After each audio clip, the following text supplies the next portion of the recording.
ഓം സദാശിവസമാരംഭാം ശങ്കരാചാര്യമധ്യമാം അസ്മദാചാര്യപര്യന്താം വന്ദേ ഗുരുപരമ്പര. ശ്രുതിസ്മൃതിപുരാണാനാം ആലയം കരുണാലയം നമാമി ഭഗവത്പാദം ശങ്കരം ലോകശങ്കരം. എല്ലാ സജ്ജനങ്ങൾക്കും വിനീത പ്രണാമം. ഇവിടെ മൂന്നാമത്തെ, അതായത് ശ്രീമദ് ഭഗവത്ഗീതയിലെ കർമ്മസന്യാസ യോഗം 29 ശ്ലോകങ്ങളുള്ള കർമ്മസന്യാസ യോഗം എന്ന അധ്യായത്തിലെ മൂന്നാമത്തെ ശ്ലോകത്തെയാണ് നമ്മൾ കാണുന്നത്. ജ്ഞേയ സ നിത്യസന്യാസി യോ ന ദ്വേഷ്ടി ന കാംക്ഷതി നിർദ്വന്ദ്വോ ഹി മഹാബാഹോ സുഖം ബന്ധാത് പ്രമുച്യതേ. കഴിഞ്ഞ രണ്ടാമത്തെ ശ്ലോകം ഭഗവാൻ പറയുന്നതായിട്ടാണ് അർജുനൻ്റെ ഒന്നാമത്തെ ശ്ലോകം ആയിട്ടുള്ള ആ അർജുനൻ്റെ ചോദ്യത്തിന് അല്ലെങ്കിൽ അർജുനൻ്റെ സംശയത്തിന് സമാധാനം എന്നോണം ആണ് രണ്ടാമത്തെ ശ്ലോകം നമ്മൾ കണ്ടത്. അപ്പോൾ കർമ്മസന്യാസമാണോ കർമ്മയോഗമാണോ? അങ്ങ് കർമ്മസന്യാസത്തെക്കുറിച്ചും കർമ്മയോഗത്തെക്കുറിച്ചും, കർമ്മത്തെ പരിത്യജിക്കുക എന്നുള്ളതിനെക്കുറിച്ചും, യോഗത്തെ ആശ്രയിച്ചുകൊണ്ട് കർമ്മത്തെ നിർവഹിക്കുക എന്നുള്ളതിനെക്കുറിച്ചും, ഈ രണ്ട് കാര്യങ്ങളെക്കുറിച്ചും അങ്ങ് പറഞ്ഞു.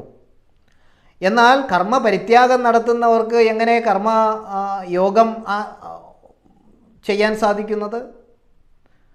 കർമ്മയോഗം നിർവഹിക്കുവാൻ കർമ്മപരിത്യാഗം ചെയ്യുന്നവർക്ക് സാധിക്കില്ലല്ലോ. ഇത് രണ്ടും രണ്ട് വഴിയല്ലേ? അപ്പോൾ അങ്ങനെയാണെങ്കിൽ കർമ്മപരിത്യാഗമാണോ അല്ലെങ്കിൽ കർമ്മസന്യാസമാണോ കർമ്മയോഗമാണോ ഏറ്റവും ശ്രേയസ്കരം എന്നുള്ളത് അങ്ങ് സുനിശ്ചിതമായിട്ട് ഉറപ്പിച്ച് അങ്ങ് എനിക്ക് ശ്രേയസ്കരമായിട്ടുള്ളത് എന്താണ് എന്നുള്ളത് അങ്ങ് പറഞ്ഞു തരണം എന്നാണ് ഒന്നാമത്തെ ശ്ലോകത്തിൽ നമ്മൾ കണ്ടത്. അത് കഴിഞ്ഞ് രണ്ടാമത്തെ ശ്ലോകത്തിൽ ഭഗവാൻ പറയുന്നതായിട്ടാണ്, അല്ലയോ അർജുന, ഈ കർമ്മസന്യാസവും കർമ്മയോഗവും ഇത് രണ്ടും ശ്രേയസ്കരമാണ്, മോക്ഷപ്രദായകമാണ് എന്നാണ്. നിശ്രേയസ്കരവും എന്നാണ്, മോക്ഷദായകമാണ്. ഏത്? ഈ കർമ്മയോഗവും കർമ്മസന്യാസവും രണ്ടും ശ്രേയസ്കരമാണ്, രണ്ടും മോക്ഷദായകമാണ്, മുക്തിദായകമാണ്. പക്ഷേ കർമ്മസന്യാസത്തെക്കാൾ അല്ലെങ്കിൽ കർമ്മപരിത്യാഗത്തെക്കാൾ വിശിഷ്ടമായിട്ടുള്ളത് കർമ്മയോഗം തന്നെയാണ്. കർമ്മത്തെ നിർവഹിക്കുക, പരിപൂർണ സമർപ്പണത്തോടുകൂടി തൻ്റെ നിയോഗത്തെ അനുഷ്ഠിക്കുക എന്നുള്ളത് തന്നെയാണ് കർമ്മ പരിത്യാഗത്തേക്കാൾ ഏറ്റവും വിശിഷ്ടമായിട്ടുള്ളത് എന്ന് രണ്ടാമത്തെ ശ്ലോകത്തിൽ ഭഗവാൻ പറഞ്ഞു.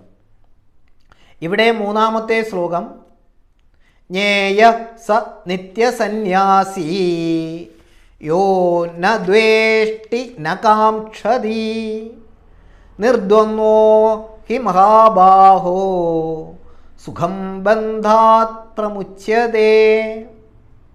ബന്ധനത്തിൽ നിന്ന് മോചിപ്പിക്കുന്നത് എന്താണ്? എളുപ്പത്തിൽ. സുഖം ബന്ധാത് പ്രമുച്യതേ. ബന്ധനത്തിൽ നിന്നും പ്രമുച്യതേ, മോചിപ്പിക്കുന്നത് സുഖമായിട്ട് എളുപ്പത്തിൽ.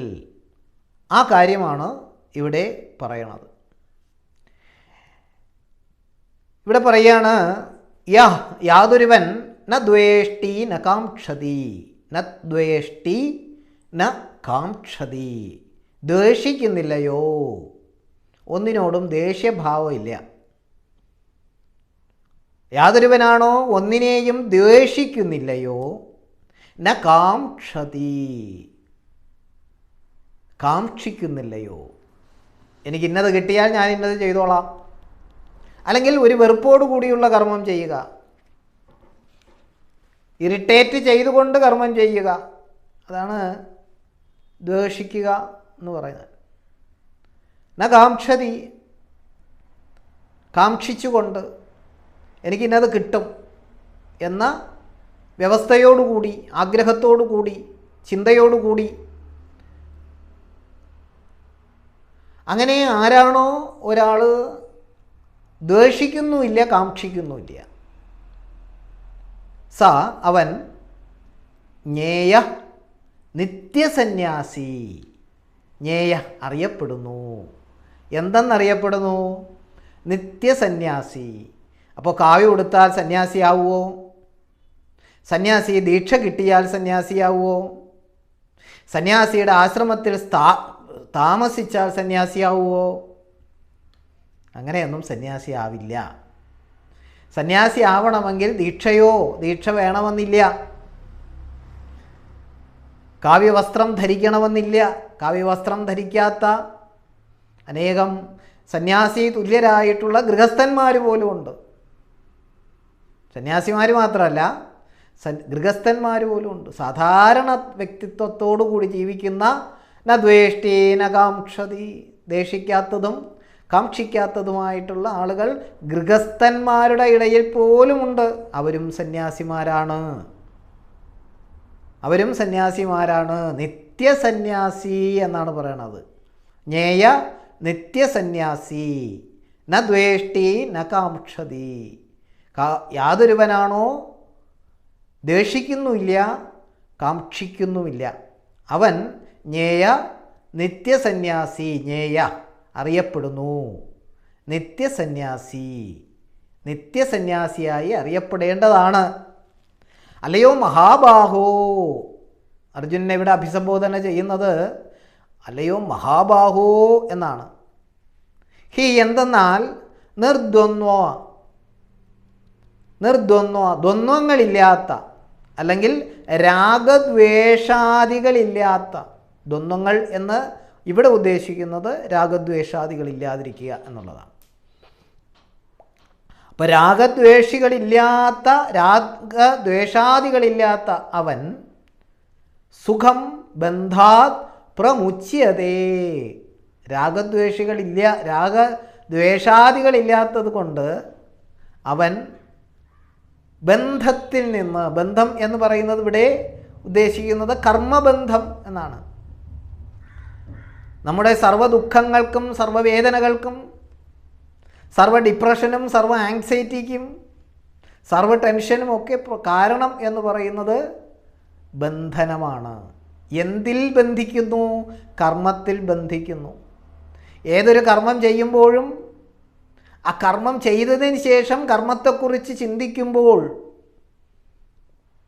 അതിയായ ടെൻഷൻ ഉണ്ടാകുന്നു, മാനസിക സംഘർഷം ഉണ്ടാകുന്നു. പക്ഷേ നദി ഒഴുകുന്നത് പോലെ കർമ്മം ചെയ്താലോ, സൂര്യൻ പ്രോജ്വലിക്കുന്നത് പോലെ കർമ്മം ചെയ്താലോ, മരം തണലേകുന്നത് പോലെ കർമ്മം ചെയ്താലോ, അങ്ങനെ പ്രകൃതിയിലുള്ള സർവ്വതും കർമ്മം ചെയ്യുന്നു. എങ്ങനെ ചെയ്യുന്നു?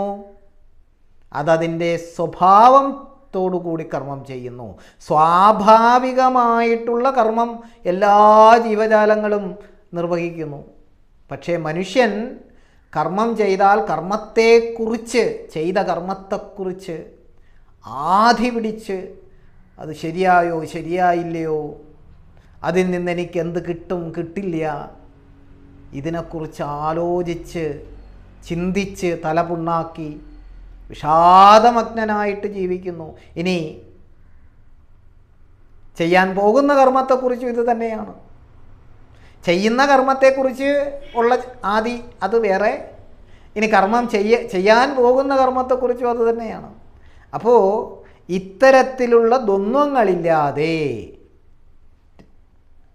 ആ ബന്ധത്തിൽ നിന്ന്, ഇത്തരത്തിലുള്ള ബന്ധത്തിൽ നിന്ന്, കർമ്മത്തിൽ നിന്നുണ്ടാകുന്ന ബന്ധത്തിൽ നിന്ന് സുഖം പ്രമുച്യതി, സുഖത്തോടുകൂടി എളുപ്പത്തിൽ മോചിതരാകുന്നു.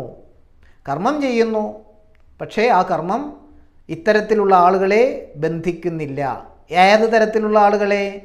നദ്വേഷ്ടി ന കാംക്ഷതി, ദ്വേഷങ്ങളില്ലാത്ത, ദ്വന്ദ്വങ്ങളില്ലാത്ത, ആ ദ്വന്ദ്ങ്ങളില്ലാത്ത അല്ലെങ്കിൽ രാഗദ്വേഷാദികളില്ലാത്ത ആളുകൾ അവർ ആ ദേഷിക്കാതെയും കാക്ഷിക്കാതെയും നിർവഹിക്കുന്ന കർമ്മം, ആ കർമ്മത്തിലൂടെ അവർ ബന്ധിക്കപ്പെടുന്നില്ല. അല്ലെങ്കിൽ ആ ബന്ധനത്തിൽ നിന്ന് അവർ വേഗത്തിൽ മോചിപ്പിക്കപ്പെടുന്നു, മോചിതരാകുന്നു. കർമ്മം ബന്ധിക്കുന്നില്ല, കർമ്മം നമ്മളെ ആകെ വിഷമിപ്പിക്കുന്നില്ല. കർമ്മം ഇങ്ങനെ നദി ഒഴുകുന്നത് പോലെ ചെയ്തുകൊണ്ടേയിരിക്കുന്നു. കാരണം ആരോടും ദ്വേഷവും ഇല്ല, ആരോടും കൂടുതൽ ഒന്നിനോടും കാക്ഷിക്കുന്നുമില്ല. ഒന്നും കാക്ഷിക്കുന്നുമില്ല, ആരോടും ദ്വേഷവും ഇല്ല, ഒന്നിനോടും ദ്വേഷമില്ല. അത് സ്വാഭാവികമായിട്ട് ആ വ്യക്തി കർമ്മം ചെയ്തുകൊണ്ടിരിക്കുന്നു. അതുകൊണ്ട് ആ കർമ്മയോഗത്തിലൂടെ കർമ്മം ചെയ്യുന്നത് കൊണ്ട് ആ കർമ്മത്തിലുള്ള ബന്ധനത്തിൽ നിന്ന് വേഗത്തിൽ അങ്ങനെയുള്ള വ്യക്തി മോചിപ്പിക്കപ്പെടുന്നു.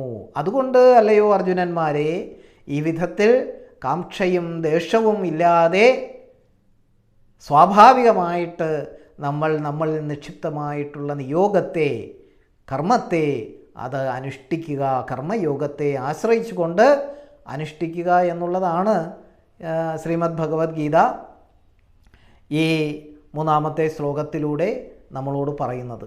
നമസ്തേ.